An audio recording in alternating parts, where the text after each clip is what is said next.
was just a whistle. I'm only 14 years old and she was pretty enough. It was just a dare, a simple joke. They didn't find it funny. That night I was abducted from my home. Dragged out of my bed, my limbs dislocated, my screams being muffled by rough hands. In the wee hours of the night, the moon's glow danced on my tears. I was waiting for the arms of God to rescue me.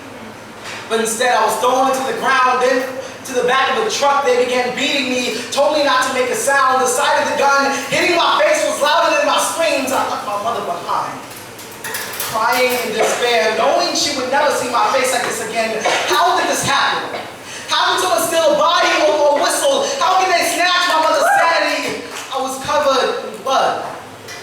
The ropes they wrapped around my legs were as tough as their hearts. They put holes of hot lead in my body. When the car put off, the dirt road began to etch its name into my back. Rock and dirt with split personalities, each one a side of my body. My clothes were left behind in the road. My body was discarded across Mississippi. Both river and me, black and running. I didn't know what I did was considered a crime. It was only a whistle. When they brought my mother to identify the parts of me that were left, she knew it was her child. Even without my face, she fell to her knees, crying in despair. My spirit drifting above her, torn apart, her heart shattered like the pieces of my bones left behind in that dirt road.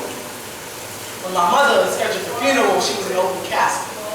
She needed to show the segregation between human injustice, the unity in hate and crime. I wonder, how many more tears will mothers have to cry over something as simple as a black boy who whistled because she was pretty